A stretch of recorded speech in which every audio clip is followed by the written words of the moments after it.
नारायण नारायण नारायण मुझे प्रिय भक्तों प्रवचन निधि मैं आपके सामने पुनः श्री विष्णु पुराण का चौथे अंश का चौथा अध्याय लेकर प्रस्तुत हुआ है, जिसका विषय है सगर सौदास खटवांग और भगवान राम की चरित्र का वर्णन।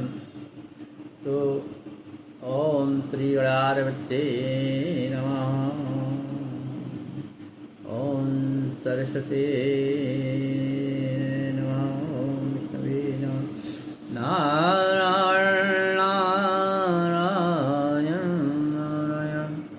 गुरु माँ गुरु विष्णु गुरुदेव महेश्वरः गुरु साक्षात् परमब्रह्म तस्मै श्री गुरुवे नमः। ओम शिवाय नमः। ओम विष्णवे नमः। ओम ब्रह्मणे नमः। श्री पराशर जी बोले हैं, मित्रे, काश्यप सुता सुमति और विदर्भ राज कन्या केष्टि ये राजा सगर की दो स्त्रियां थीं। उनसे संतानोत्पत्ति के लिए परम समाधि द्वारा आराधना किए जाने पर भगवान औरव ने यह वर दिया, एक से वंश की वृद्धि करने वाला एक पुत्र तथा दूसरे से 60,000 पुत्र उत्पन्न होने वाले होंगे। इनमें से जिसको जो अभिष्ट हो वह इच्छा पूर्वक उसी को ग्रहण कर सकती है। उनके ऐसे कहने पर केष्टि ने एक तथा सुमत ने 60,000 पुत्रों को वर मांगा। महर्षि की तथास्थ कहने पर कुछ ही दिनों में केष्टि ने वंश को बढ़ाने वाले असमंजस नामक एक पुत्र को जन्म दिया और कश्यप कुमार सुमत से 60 सहस्त्र पुत्र उत्पन्न हुए। राजकुमार असमंजस के अंश नामक पुत्र हुआ और वह असमंजस बचपन से ही बड़ा दुराचारी था।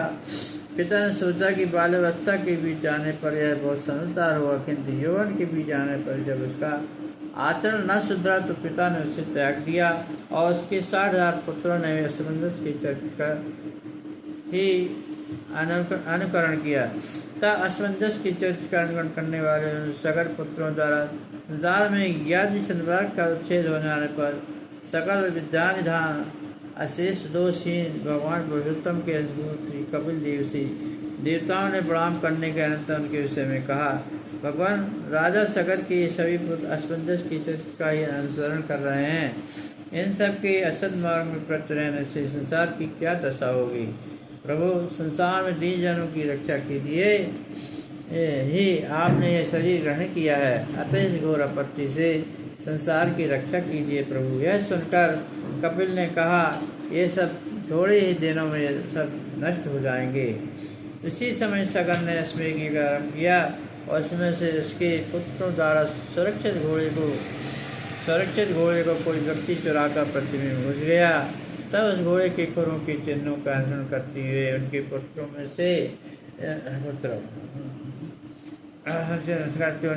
में से प्रत्येक ने एक एक योजन पृथ्वी खोद डाली तथा पाताल में पहुंचकर उन राजकुमारों ने अपने घोड़े को फिरता हुआ देखकर पास ही एक मेघा वर्णहीन सत्य काल के सूर्य के समान अपने तेज से संपूर्ण दिशाओं को प्रकाशित करते हुए घोड़े को चुराने वाले परमहंस कपिल को सिर झुकाए बैठे दिखा।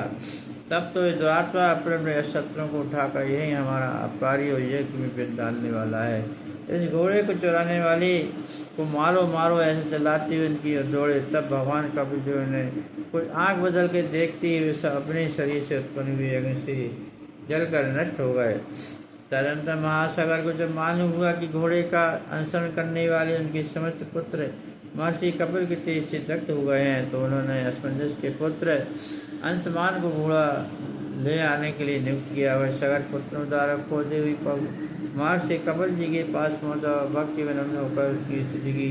तब भगवान कपिल ने उनसे कहा, बेटा जा, इस घोड़े को ले जाकर अपने दादों को दे और तेरी जो इच्छा हुई और मांग ले। तेरा पौत्र गंगा जी को स्वर्ग से पृथ्वी पर लाएगा।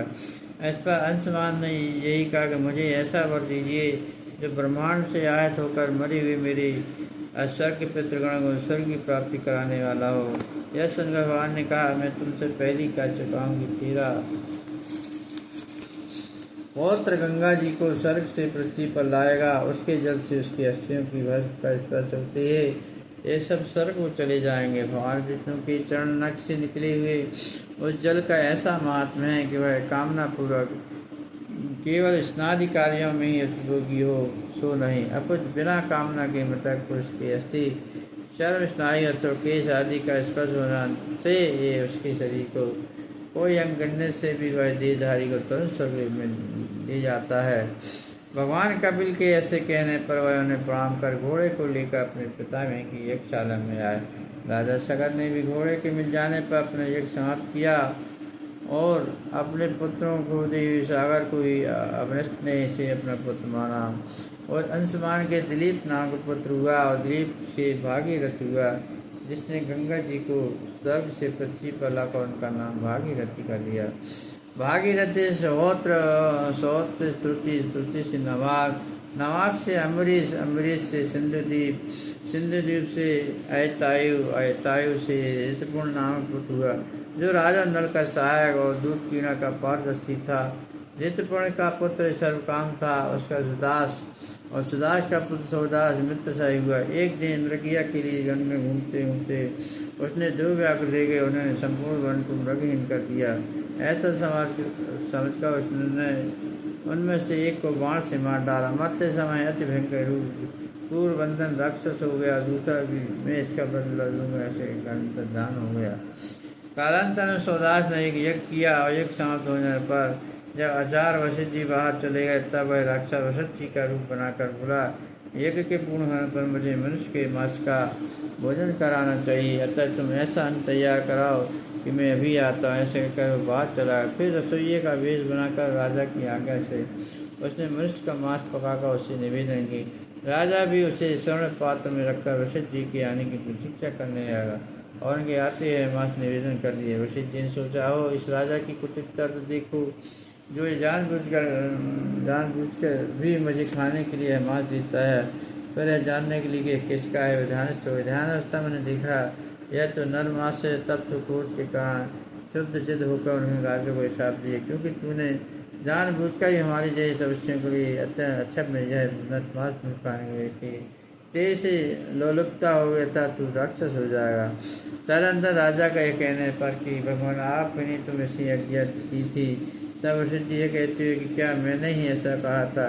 फिर समाधिष्ट हो गए। समाज द्वारा यथार्थ बादशाह उन्हें राजा पर अवनग्र करते हुए कहा, तू अधिक नर मांस भोजन न करेगा, केवल 12 वर्ष तक ही तुझे ऐसा करना होगा।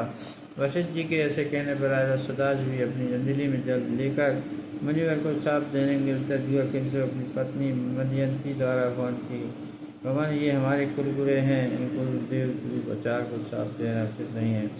ऐसा कहे जाने से शांत हो गया तथा अन्न और मेघ की रक्षा के कारण उस साप जल को पृथ्वी आकाश में नहीं फेंका, बल्कि उसने अपने पैरों को ही भिगो लिया।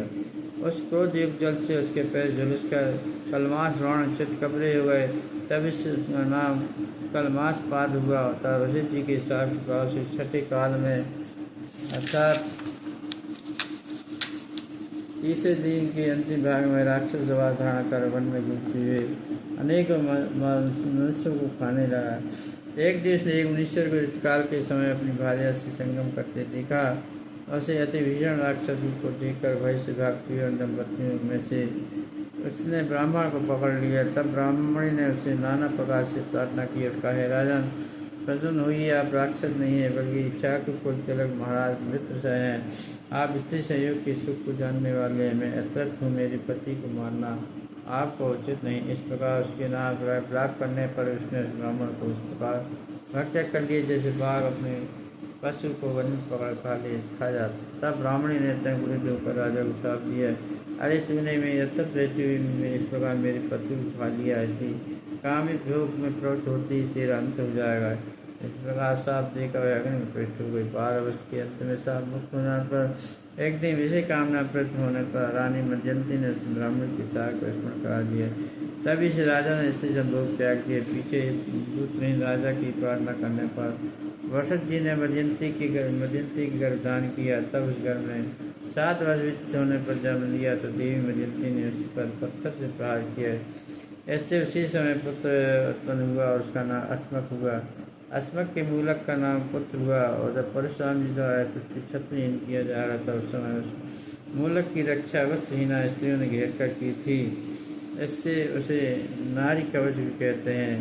मूलक के दशरथ और दृष्टकेर के एलबिल, एलबिल के विषय के खटवाक नामक पुत्र हुआ, जिसने देवासुर संग्राम में देवताओं की प्रार्थना करने पर देवताओं का वध किया था। इस बार स्वर्ग में देवताओं को प्रिय करने से उनके द्वारा वर मांगने के लिए प्रेरित की जाने उसने कहा, यदि मुझे वर ग्रहण करना ही पड़ेगा तो आप लोग मेरी आयु बदलाइए। तब देवताओं ने कहने कि तुम्हारी आयु केवल एक मुहूर्त और है।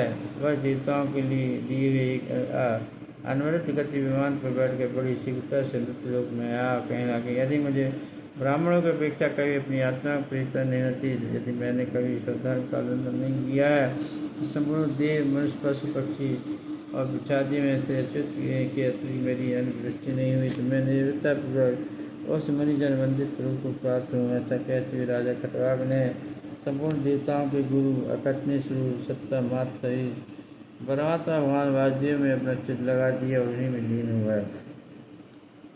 इस विषय में ही पूर्व काल में सप्तर्षि द्वारा कहा कथन सुना जाता है। उसने कहा, खटवाक के समान पृथ्वी तल में कोई गुजारा नहीं होगा, जिसने एक मुहूर्त मात्र जीवन के रहते ही स्वर्गलोक से भूमंडल में आकर अपने बुद्धि द्वारा 3 लोगों को शत्रु भगवान वासुदेव में देखा। खटवाक से दीर्घबाहु नाम पुत्र हुआ, खटवाक से दीर्घबाहु नाम पुत्र हुआ, दीर्घबाहु से रघु, रघु से अज और अज से दशरथ ने जन्म लिया। दशरथ जी के भगवान कमलनाभ जगत की स्त्री के लिए अपने अंशों से राम लक्ष्मण भाव शत्रुघ्न चारों रूपों को प्रभाव प्राप्त किया। राजवी ने बालावस्था में विश्वामित्र जी की यज्ञरक्षा के लिए जाते हुए रास्ते में ताड़का राक्षसी को मारा और फिर यज्ञशाला में पहुंचकर मारीच को बाण रूपी वायु से आयत कर समुद्र में फेंक दिया और सुबाहु आदि राक्षसों को नष्ट कर डाला। उन्होंने अपने दर्शनवासी अहिल्या को निष्पाप किया और जनक जी की राजभवन में बिना श्रम की महादेव जी का धनुष तोड़ा और पुरुषार्थ से ही प्राप्त होने वाली अयोनिजा जनक नंदिनी राजनंदिनी सीता जी को पत्नी रूप में प्राप्त किया। तदनंतर संपूर्ण शत्रु को नष्ट करने वाले है कुल के अग्निस्वरूप परशुराम जी के बल वीर का गर्भ नष्ट कर दिया। फिर पिता के वचन से राज लक्ष्मी को कुछ भी न गिनकर भाई लक्ष्मण और धर्मपत्नी सीता के सहित वन में चले गए और वहाँ विराट दिखाकर दूसरा आदि राक्षस का वध और बाली का वध किया और समुद्र पर पुल बांधकर संपूर्ण राक्षस कुल का विध्वंस किया। तथा रावण द्वारा हारी हुई और उसके वध से कलंकहीन होने पर अग्निबरी से शुद्ध हुई देवगणों की संसित स्वभाव वाली अपनी पत्नी जनकराज की कन्या सीता को अयोध्या में ले आए। हे मित्रों, इसके समय उनके राज्य का जितना सुंदर मंगल हुआ उसका 300 वर्ष में भी वर्णन नहीं किया जा सकता है।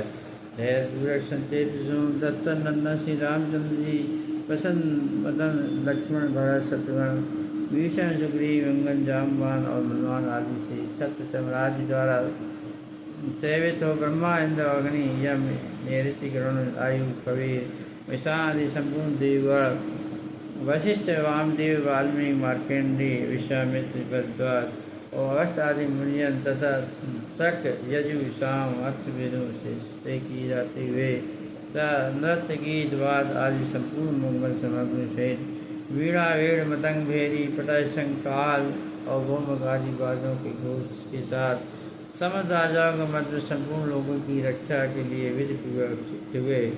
इस प्रकार दशरथ कुमार कुशलाज रघुपति तिलक जानकी वल्लभ तीनों गाथाओं के प्रिय श्री रामचंद्र जी ने सिंहासनारूढ़ होकर 11,000 वर्ष तक उन्होंने राज किया। तदनंतर भरत जी ने गंधर्व लोक को जीतने के लिए जाकर युद्ध में 3 करोड़ गंधर्वों का वध किया और शत्रुघ्न जी ने भी अतुलित बलशाली महापराक्रमी मधुपुत्र लावण राक्षस का दहन किया और मथुरा नामक नगरी की स्थापना की और इस प्रकार अपने अतिशय बल पराक्रम से महान दुष्टों को नष्ट करने वाले भगवान श्री राम लक्ष्मण भरत शत्रुघ्न संपूर्ण जगत की यथोचित व्यवस्था करने के अनंतर फिर स्वर्गलोक को पधारे। उनके साथ ही जो अयोध्या निवासी उन भगवम वंश रूपों के अत्यंत रागित थे, उन्होंने भी तन्मय होने का सालोक मुक्ति प्राप्त की। दुष्टदन भगवान राम के कुशोलभ नामक 2 पुत्र हुए। इस प्रकार लक्ष्मण जी के अंगद और चंद्रकेत, भरत जी के तक्ष और पुष्कर तथा शत्रुघ्न जी के स्वभाव सूर्यसेन नामक पुत्र हुए। उसके अतिथि के क्षेमंदवा के देवानी के अहिनग और अहिनग के रुरु के परित्रायक के देवल के वत्सल और वत्सल के उत्के के बदनाव के शंकर के हिरण्यनाभ नाम पुत्र हुआ, जिसने जैमिन के शिष्य महायोगी सर याज्ञवल्क्य से योग विद्या प्राप्त की थी। हिरण्यनाभ का पुत्र वत्स अग्निवर्ण का शीघ्र का पुत्र मरु हुआ, जो इस समय भी योग अभ्यास में तत्पर हुआ। कलाप ग्राम में स्थित है। आने वाले युग में सूर्यवंशी क्षत्रियों का प्रभुत्व होगा। मरु का पुत्र वशिष्ठ और वशिष्ठ का सुसंधि का अमस का सहस्वान का विष्णव और विष्णव का पुत्र बेहतर हुआ, जिसको महाभारत युद्ध में अर्जुन के पुत्र अभिमन्यु ने मारा था। इस बार मैंने ईश्वाकी कुल के प्रधान राजा का वर्णन किया। इनका चरित्र सुनने से मनुष्य सकल पापों से मुक्त हो जाता है। इस प्रकार विष्णु पुराण के चौथा अंश में चौथा अध्याय समाप्त हुआ। कल आपके सामने पुनः विष्णु पुराण के चौथे अंश का 5वां अध्याय नेमी का चरित्र और उनके वश का वर्णन प्रस्तुत करूँगा। नारायण नारायण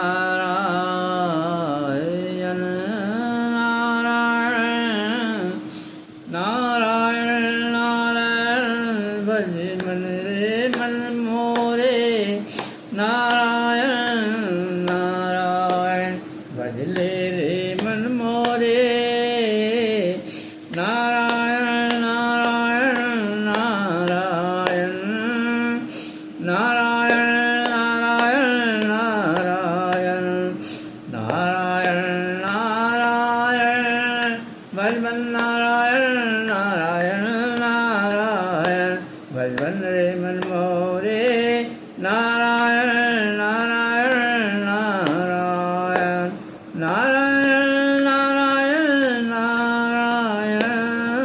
नारायण नारायण नारायण नारायण नारायण नारायण भजन नारायण नारायण